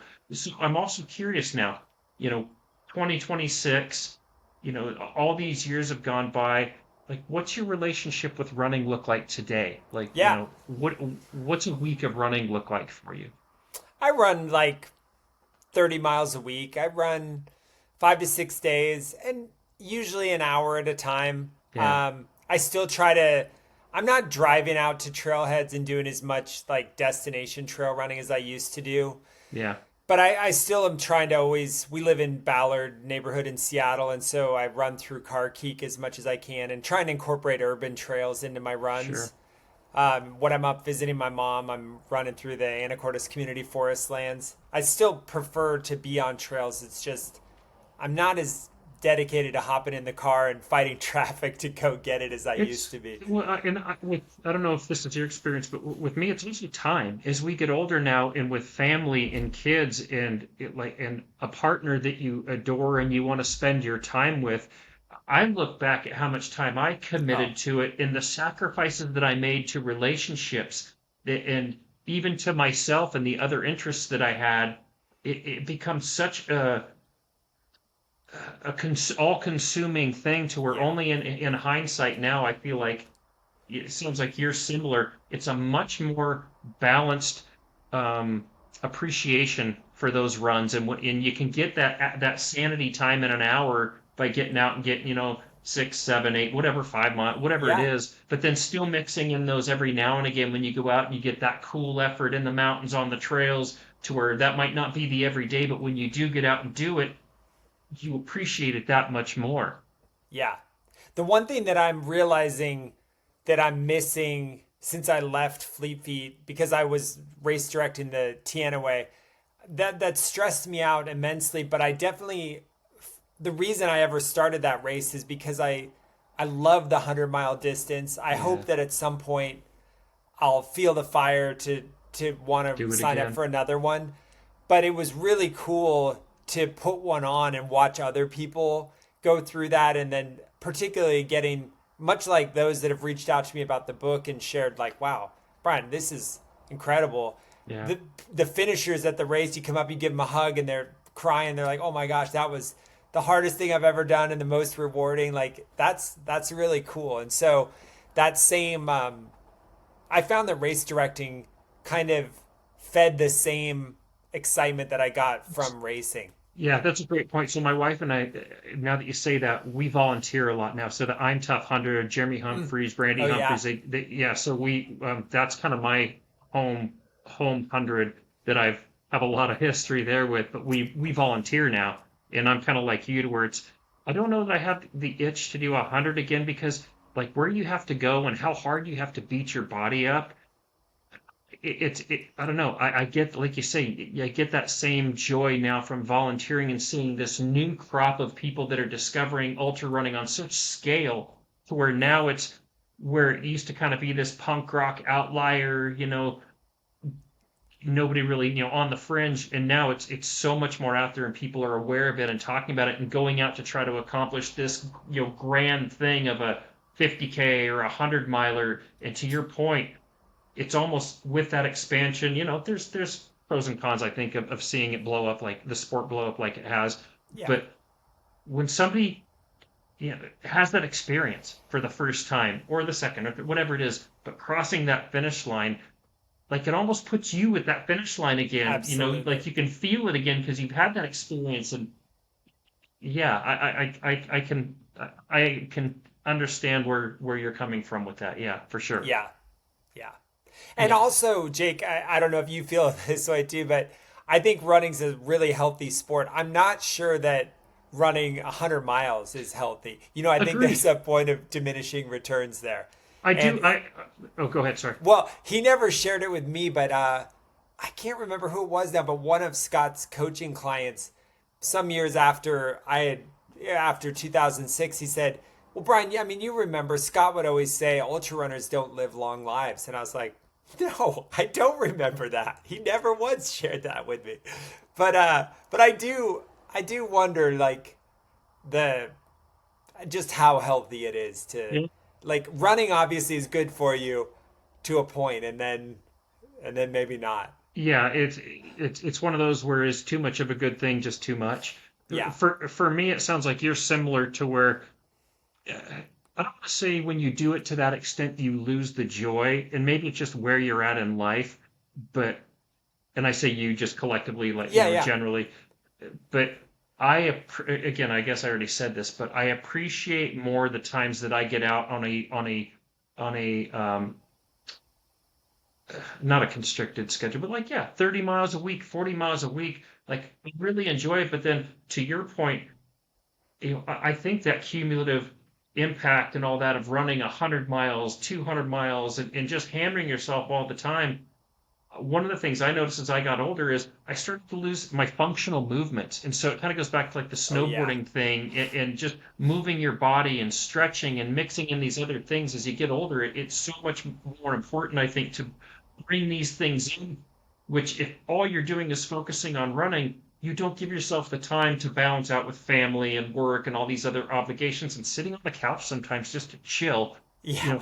but mixing in these other things, because you still talk a lot about snowboarding, in your book. Oh yeah. I know that it's still a huge passion for you, that you still are very engaged with today, Yeah. right? Oh yeah. And it's funny because I had I mean I gave it up from probably 2002 or 3 until 2020. I like maybe I wrote a handful of times in Yeah, those 18 years or I whatever. hear you. And just because running got in the way, and my wife's not a an avid snow sports enthusiast, and the kids were young, and so I just kind of assumed that that was something that was in my past. And gosh, getting back to that is just like the best. Like it's so much, running is very rewarding. But I don't know about you, Jake, or I'm not going to speak for anyone else.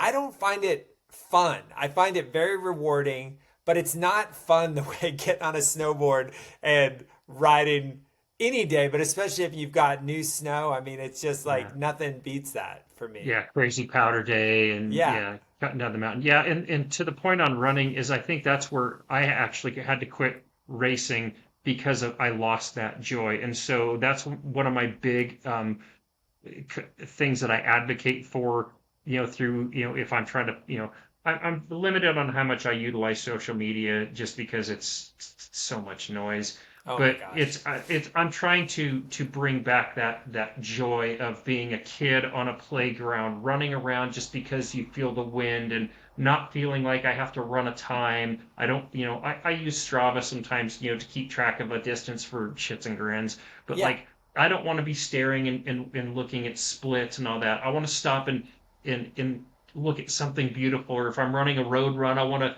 be running and balancing on the sidewalk, Yeah. Yeah. Yeah. arms out and having Exactly. fun with it. Yeah, Yeah. no. And I also want to highlight one thing that we didn't mention, but you weren't just some dude that was, getting good at running. Like you were sponsored as well. I mean, you were all in on this thing, which I think you ran for Montreal for a number of years. Which I did. did you know Joelle fought? Well, I know the name, but yeah. Okay. Yeah. Because she's a local here in Yeah. Boise. She's a very close friend too. Yeah, she ran for Montreal, so I Yeah. didn't know if there was a connection there. And and not that it's all about competing and racing well and being sponsored, but I am also very thankful for the time that I entered the sport, because even Yes. though it wasn't that long ago, it was long enough that at Totally different. 27 when I ran Western States, I was considered a young guy, and it was kind of a sport of like people that are like my age now, or our Right. age now, And Yeah. so it's changed so much. And even It's as crazy fit as fast I kids was, coming out of college oh that my gosh. just fly. Yeah, yeah. I mean, now it's like there's, I don't know how many are doing it as truly like a full-time professional job, but it is, and it certainly was not then. Even Yeah.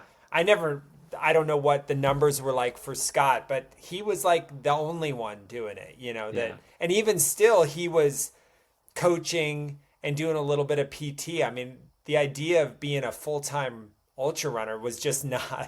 not a thing. Yeah. The full-time ultra runner is still a dirt bag. It's like, Yeah, yeah. yeah. So, so again, I'm just thankful that I got into it when I did, because my ultra sign up would look a whole lot different than it does now if I was 27 at this point in the where the sport's at. Yeah. I hear you. No, I hear you there. So, I want to shift gears a little bit because I know we've been kind of going for a while. We could talk running, and stories for hours. But Yeah. I know that you're doing a lot of media as well too, which is awesome, and I'm really glad that you're getting a lot of exposure for your book. So there's going to be a lot out there to discuss running and stuff. But I want to shift. I want to talk about your writing process. I mentioned this Yeah. earlier. So a couple of things. Where did the love of writing come into the picture for you? And is there other writing that you've done, over the years prior to this? And then what was your approach to writing this book? Like, what was your process? Did you get up every morning and, you had to write, 1,000 words or 2,000 Yeah. words or write for 2 or 4 hours? Like, what did that process look like for you?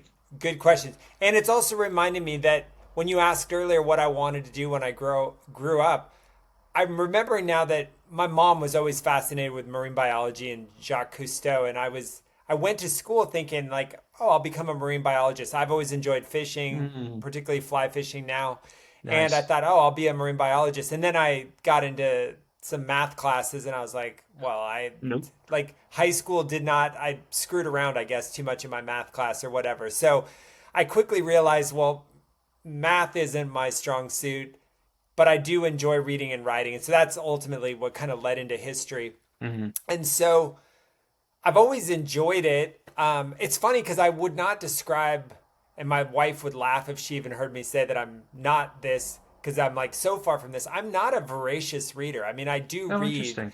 but it's not like I'm just super well read.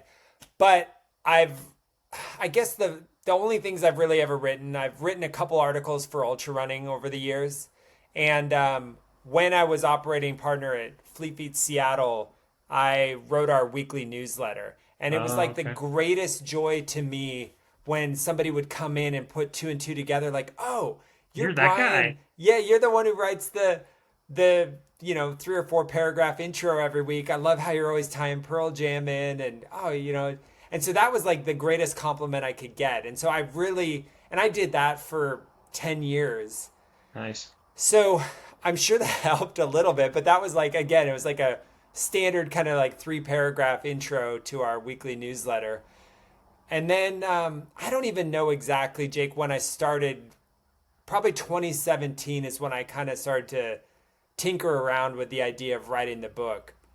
And like I'd write a little bit, maybe for a week, and then get distracted, and then 2 or 3 months would go by and I'd write a little bit again. And I just couldn't get in any kind of routine. And it wasn't really until the I left Fleet Feet, I just made a promise to myself like, hey, if I'm gonna leave this and go to something else that instead of being salaried, I can punch in, punch out, that's gonna leave time where I'm gonna devote to writing. That right now is time I'm working on race directing or the Other store, things. whatever. Yeah. And so I would say for the last year and a half or so, I would get up in the morning before my wife and kids were awake and use that first. I'm usually up at like 5:30 and they get Yeah. up around 7. So hour and a half before the rest of the family's up, I could write. And then I got to where I was, what probably really got it across the finish line was I started taking my laptop to work with me. And at lunch, I'd just sit in our break room and write. And yeah, Like, did you approach it with an outline or think like, how do I want to tell this story? Or was it just like head down, I'm just gonna get it all out and then put it together it kind once of once did. I'm done? Yeah, different ways at different times. Hmm. And I think, the book ended up, what I've published is 62,000 words. It was probably as full as like 85,000 words. And I remember the you people, posting about the editing process because, like I said, we've been connected for a while, and as you yeah, were talking about trying to write it, and then I'm trying to edit it, and I was thinking about that. How do you start chopping it down? And I love the length of this. I am a bookworm, and I love to read all kinds of different stuff. But I yeah. will say, in this day and age, all of our attention spans are shrinking, and a 350-page novel is a little bit of a heavier lift with all the other distractions. And what are we at? Final page, we're looking about 220 with pictures and everything, 230. Like, it's such a sweet spot and again, the way you tell the story and you keep moving, it's such an approachable read even for people that don't like to read. So Oh, I well, I was wondering, like, appreciate if you that. had an outline or all that, but it was fun watching your journey of, I could totally just, I mean, obviously, I don't have the hair I used to, but, you're talking about living and I could just imagine like, holy shit, I Yeah. getting closer to the finish line, and that was all of a sudden done. I think I got it figured out. And then you're getting the proofreading, and it was just like, dude, this is so, so cool. I was so stoked to see that thing come Oh, out. yeah. No, thank you. Yeah, I mean, it was a cool process, really a humbling process. I learned a lot.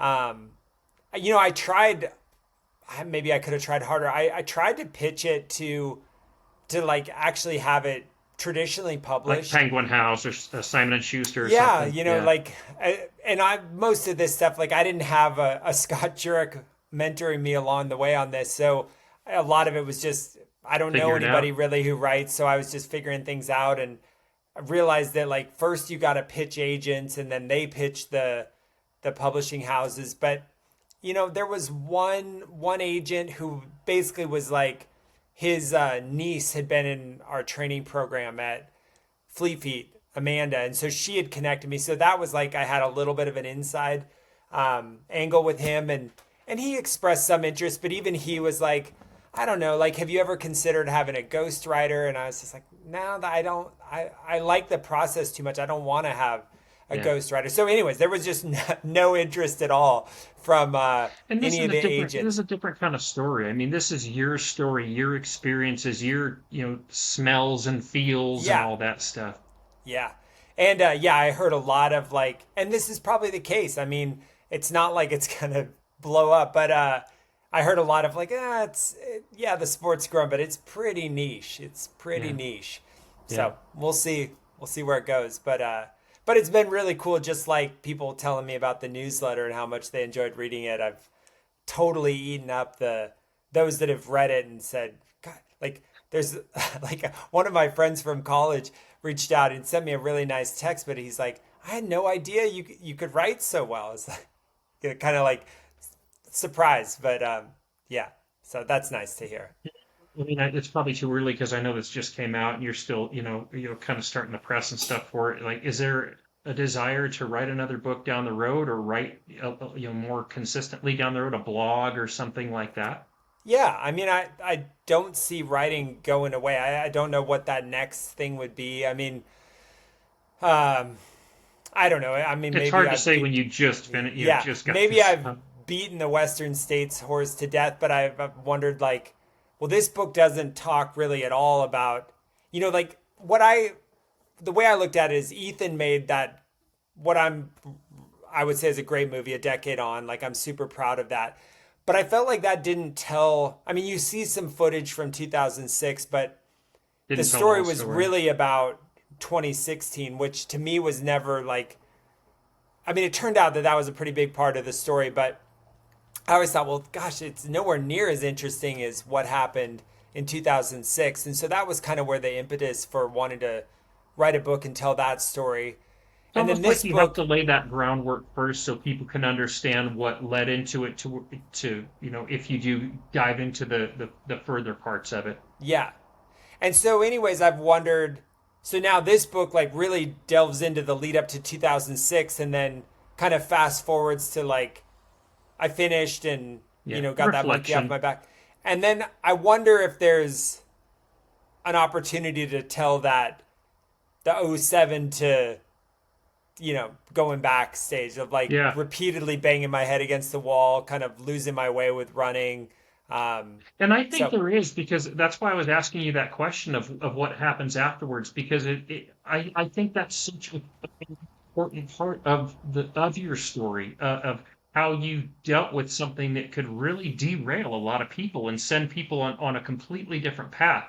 And because I didn't know that, I didn't know you went back those consecutive years. I just thought, after 2006, I think you did mention maybe you went back one of those years afterwards, but then yeah, it was like, you know, not a quick wrap up because you still laid it out well, but 2016 went back and finished, yeah, and now kind of like it was almost like the next decade is now telling that story. But there is so much more there, I think, to unpack. But I think part of the reason that it's so interesting and I would love to read that story, being selfish and and putting that out there. It's because you're so authentic and because you're so real, and it's not like this ego, look at me thing.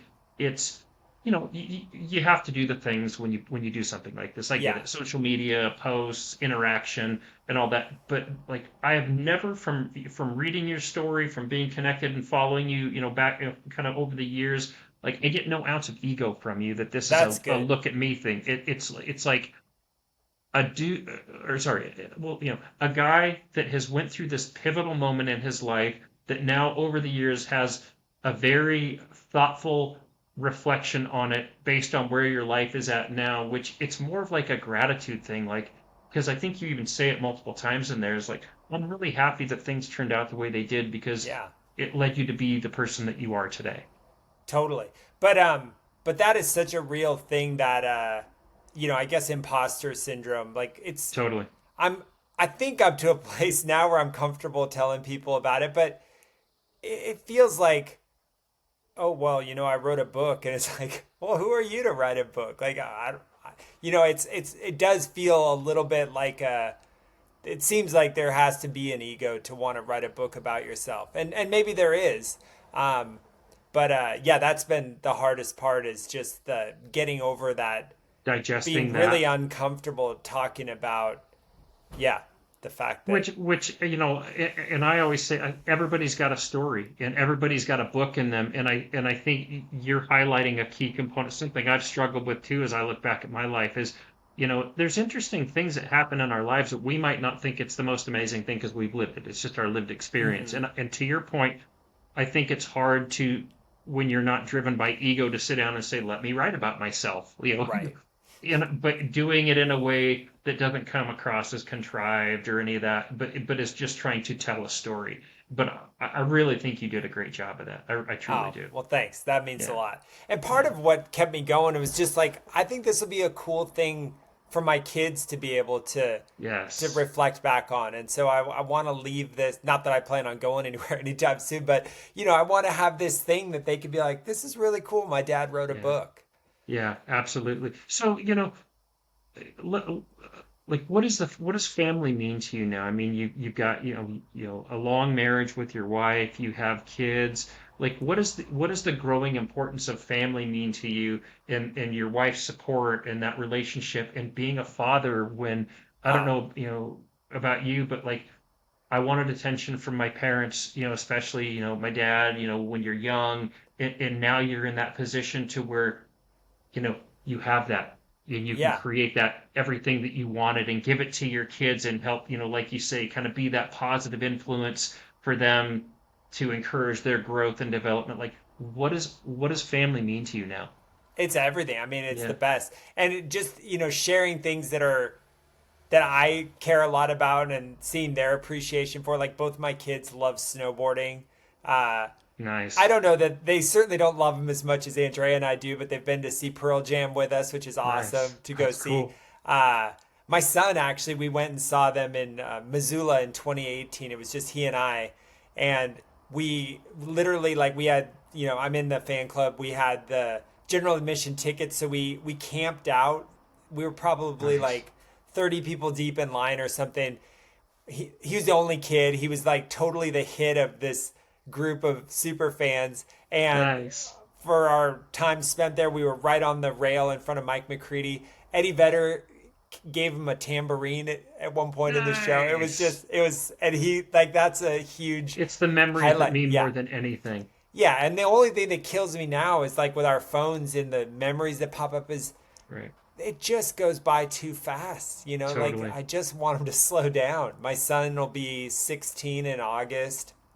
He's a It's crazy sophomore in how high fast it school. goes. Yeah, my daughter's a seventh grader, and yeah, it's just I We want him just to slow became down. empty nesters this year, and combined we have 5 kids. And that's what I was going to say. The Western connection is one of my kids actually goes to Western now, Oh and wow. so they're in Bellingham. And I was born. I don't know if you know where Moses Lake is. I was Oh born in sure. Moses Lake, and I Yeah. still got family in Ellensburg, and I grew up in Tri Cities, Yeah. until we moved to Boise when I was like 12 or whatever. Anyway, so I've got a lot of Washington connection. So Yeah. that I Yeah. was actually kind of stoked to talk to you, just to talk stories of Washington as well. But Yeah. yeah. Yeah. Yeah. I have the fondest memories of Bellingham and Western, and uh, That's awesome. yeah, It's it's a just great place. it's a beautiful area up there for sure. It is. Yeah. Well, I want to be respectful of your time too, because you've been super generous and like I haven't even looked at all the questions that I had written down, so I'm sure I'm going to miss something here. So maybe we'll have to circle back and have another conversation. Sure. Happy Um, to. but anything that I've missed, that you want to touch on that we haven't? I don't think so. Not Yeah. specific. Okay. So now that I say that, I have a tradition where I have one closing question that I like to ask. But actually, before I do that, I'm sure there would be people that would be pissed at me if I didn't get into, like, get a little shoe nerd here and Oh technical sure. dork Yeah. out a little bit. So, uh, like, what shoe do you run in right now? Oh, so right now I've really been. This speaks to how old and slow I am. The Glycerin Max, I've really been Really enjoying that. Yeah, yeah. interesting. It's not the only shoe I run in. Like I ran a little bit of a tempo run today, which I've been trying to incorporate back in and Yeah, me getting a little too. bit more structure. And I ran in the Brooks Hyperions for that. I don't only Okay. run in Brooks. I've got a couple pairs of Mount to Coast shoes that I actually really like. Yes, dude, I'm so Innovate G270. It's like a lower stack, minimal. All that is kind of like my tempo, like you say. I'm trying to mix in that, but dude, I have started dorking out on Mount to Coast. They kind of remind me. So I was with the regional teams. I ran for Pearl Izumi, and the N. I don't know if you ever ran Pearl Izumi shoes, Oh but yeah, the N2 is still one of my favorite shoes of all time. And the T1, the Mount to Coast T1 kind of gives me a little bit of that Pearl Izumi vibe. yeah. But so that it's interesting you saying that because I'm really loving Mount to Coast myself. Yeah. Um, yeah, interestingly, gosh, when I think about Pearl Izumi, every year Fleet Feet had trade shows that we would go to. Fleet Feet sponsored trade shows and all the brands would be there. And the last line showing of Pearl Izumi was incredible. And then it was like Hmm. 2 months later, they pulled the plug on the whole thing and like none of it Crazy. went to production. It was just like, it was everybody at the conference was talking about, oh my gosh, have you been over to Pearl yet? Have you seen what they're doing? And then, yeah, shortly thereafter, it was Heartbreaking. like, yeah, Yeah, that Yeah. was still my the N2 and the N1.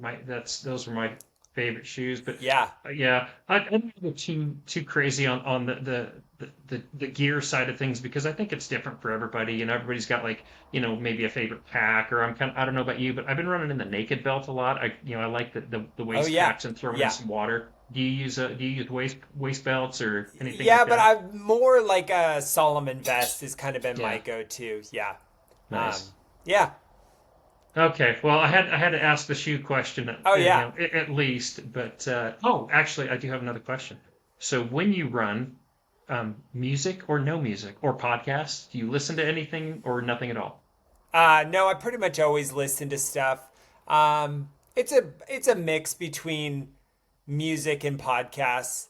Um, yeah, kind of depending on the mood, I guess, that I'm in, or like today when I was running, trying to do a little bit more up tempo, I was listening to music. But if I'm Yeah. just going out and cruising, maybe I'll listen to a podcast. Yeah, I've been getting away from listening to stuff as much because I will too. It kind of depends on my mood. I'll throw it and stuff. I struggle with listening to podcasts on runs. One of the things I'm also incorporating a lot more is walks. I didn't realize because every time I stepped outside, it was like I had to run. Yeah, And now, as I'm trying to mix it up, I've reignited a love of walking I never knew I had. And that's so so, crazy. I wonder if that's our age, Jake, because I'm the it, same way. Gosh, nice, I nice. love going for walks. My goodness. Yes. Yeah. And like and actually looking around and stopping, like I'm a cloud dork. I love the clouds and the way the sun comes through it, but I'll mix it up a little bit with there. But I remember with foam earplugs. Because I still want to hear things, but I like that the foam earplugs kind of cut out the white noise a little bit, Oh and it yeah. still brings me back into my head, into where I can just kind of get lost in my thoughts and then run and, breathing and all that stuff. But I will anyway, tell you that I found that when I would force myself to run without any music or podcasts, that's definitely where, like, if I was feeling stuck or whatever writing, I would go do that. And man, the yeah, ideas or the things that would come to my head yeah, when I'm not listening to something and just like my own thoughts are free flowing, it's pretty, amazing. yeah, it is. It's so Which is it where makes me I'm want to do it do more. that more. And I don't for some Which is reason. where I think it sounds like we're aligned too in the walking. Is that's part of the reason I love walking so much is because I can have my phone in my pocket or whatever, and even if I'm not listening to anything, and you have those thoughts, like I really enjoy being able to capture those or just get lost in it and not be so I'm out kicking my ass to where I can't just be like, yeah, I'm just having fun on this walk. Yeah. Yeah. Yeah. The other thing I'll say about the writing process that I think was super helpful was, gosh, now I'm going to space on the name of it. But it's an app that basically will turn your text into audio. And Oh, so, dang it. So I would listen. I mean, I bet I've listened 100 times to different iterations of my manuscript. And that's I would hear interesting. things when you were talking about jotting things down on your phone. It made me realize like, oh, that sounded, I don't like how that was clunky there or whatever. And I'd like quickly pause it, pull out my phone, note it.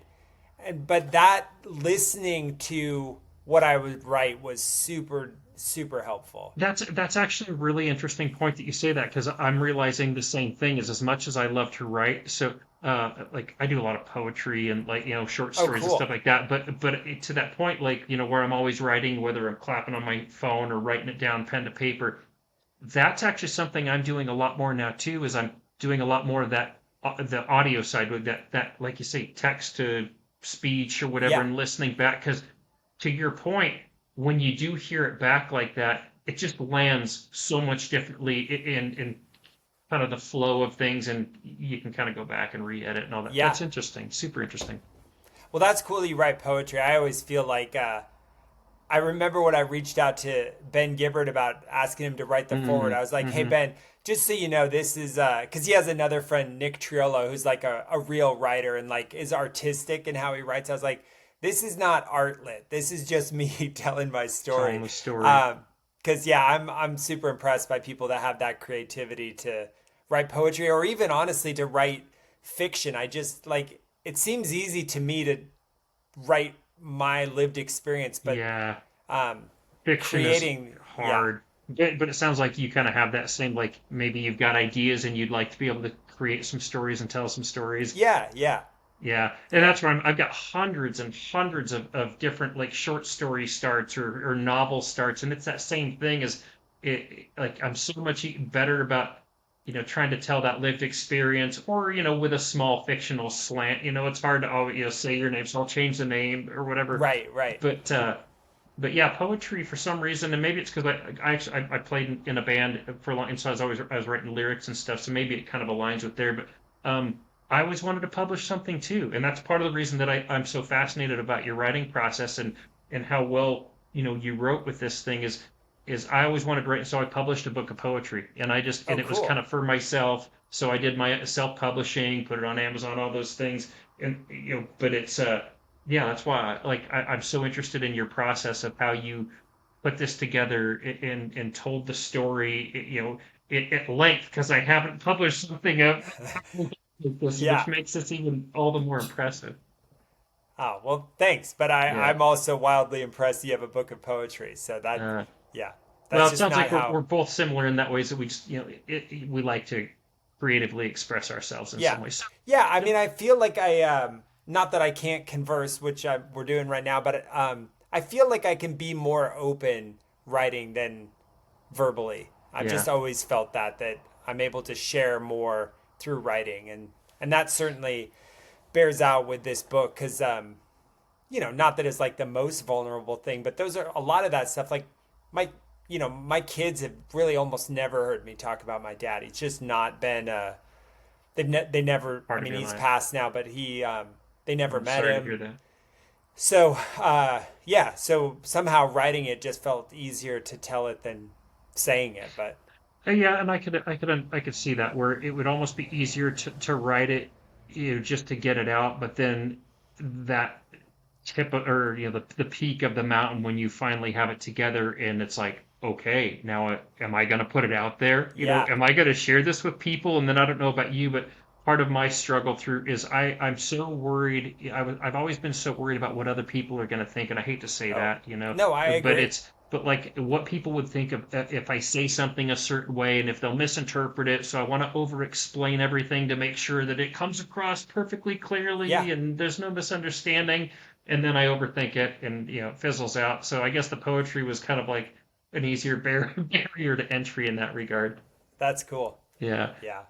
Well, again, Brian, you've been so cool with Oh, likewise, Jake. reaching out to you, cold calling, just sending you a message saying, "Hey, do you want to have a chat?" And here we are. So genuinely, I appreciate this. Oh, well, likewise. I really Yeah. appreciate it as well. So, So before I ask the last question, where can people find you? Where can people learn more about you, the book, just your yeah. life and story? Probably the best way is through social media. It's at Brian T. Morrison on Instagram, same on Facebook. And I do have a website that I'll try to keep up. I felt like that was something like I needed to have, but that's just not at all my strong suit. So that's also briantmorrison.com. And the book is currently available on Amazon. I'm figuring all this out as I go along. It's also on Ingram Spark now, which is where bookstores can order from. But Amazon. yeah, exactly.